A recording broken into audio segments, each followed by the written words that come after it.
Now that graph was pretty abstract, so let me try and show you in a more concrete way why the heavy tail matters.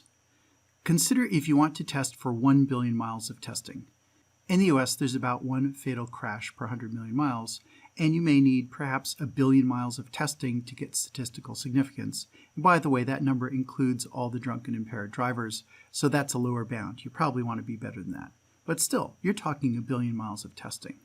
Now the question is, if you do the 1 billion miles of testing and fix everything you find, will that be safe enough in the end? Let's consider two examples. For the first example, let's say there's 100 surprises, and each surprise happens every 100 million miles. If you do the math, you'll see on average that's one surprise per million mile, but there's 100 different ones. Nonetheless, if you test 1 billion miles, you're going to see each one of those surprises 10 times, and you have a good chance of figuring out what it is and fixing it. Here's the rub. What if there are more than 100 surprises? What if there's a much larger number of surprises? For example, what's the predicted motion of this house?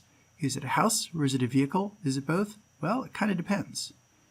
If you spend a lot of time on the web looking at pictures of weird things on roads, you realize that it's going to be more than 100 surprises for a real vehicle.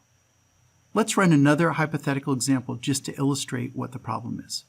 Let's say instead of 100 surprises, there's 100,000 surprises. And each surprise only happens once every 100 billion miles. Because there's rare, there may be only one vehicle of a particular type out on the road, and you may not see it that often, and that's just the way it is. With this math, you're still going to see one surprise every million miles, but you're only going to see 1% of the total surprises after 1 billion miles. For the vast majority of situations, each surprise only gets seen once, and even then you only see a small fraction of the surprises.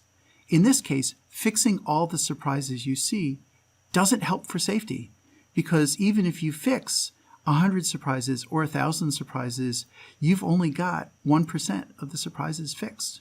That's just not going to get you there. So the difference between a random independent arrival and a heavy tail arrival matters not in how often you see surprises, but rather what the source of surprises is. And sadly, it looks like the real world is heavy tail.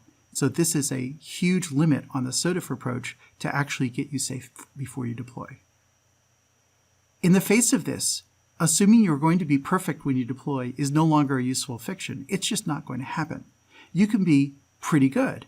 You can be pretty safe. You may be able to get to acceptably safe that it's okay to deploy in small numbers and get more experience.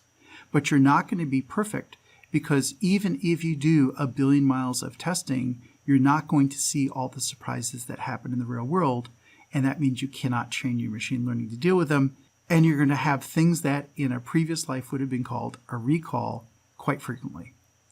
So we're going to need feedback measures from deployment to deal with this. There's no way to get this thing perfect at the time of deployment. We want it to be safe enough to be ethically responsible to deploy, but as to the fiction of that this system is going to be perfect, that's just not going to happen.